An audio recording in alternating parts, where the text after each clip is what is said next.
is a great hall. This is what I was trying to explain. Stood as we went into Scrooby, where that big barn was. This is it. And that is where the Lord of the Manor would be. Every great hall, if you hear the word manor house, it's usually a house like this, a manor house. A manor is just an estate. And this is a manor house or hall house because it's built around a great hall. And this style of building goes back, 1100s, 1000s before. It was the way buildings were made, a universal template.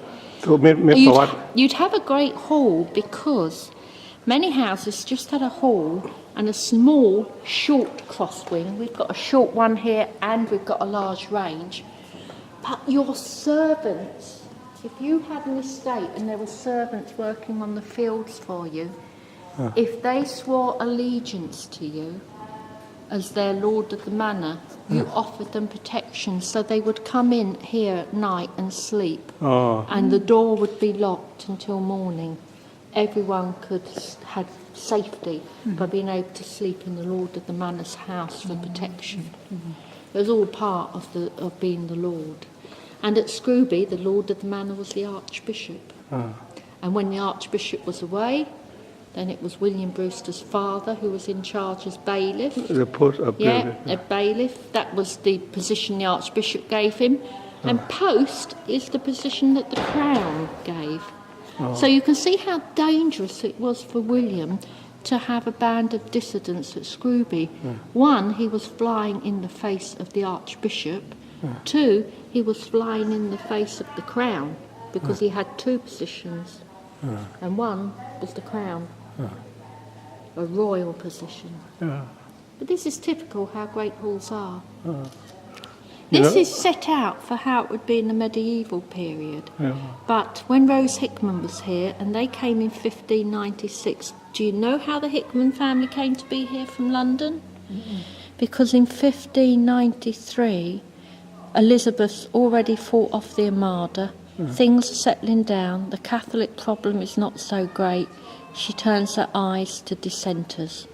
1593, she brings in the Act Against Puritans. You are no longer allowed to be a Puritan. You're not allowed to encourage anyone else to be a Puritan either.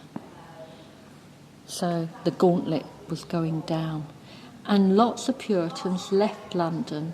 Many who might have got a job at court couldn't anymore. So, and I know that William Hickman, it was a tough time for merchants, and his brother had offered one of the officials there £1,000 for a position for William at court, and it was turned down.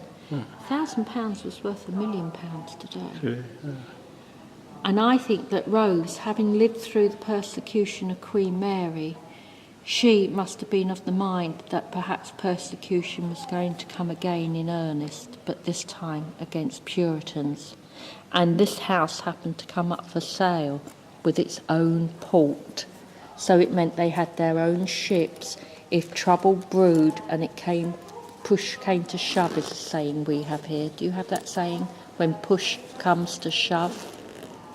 If things got really bad, they could help people out of the country, just like she had done in the reign of Mary. So that was why they bought this house. And her father knew this house when he was alive because Henry VIII visited here in 1541. He brought Catherine Howard with him because Lord Borough, who owned the house at that time, was a chamberlain to Anne Boleyn. He had been a member of Anne Boleyn's household. He was very fond of her, very fond of the new Protestant religion. But when Henry wanted her brought to trial for treason and adultery, Borough, he was forced to be one of the jury to find her guilty. And they were going to find her guilty. There was no question that a jury was going to find her innocent. Nobody was going to speak out against the king. So that must have been quite a heartache for him, because not long after that he left Gainsborough altogether and went and lived quietly in the country. But you can imagine this room being empty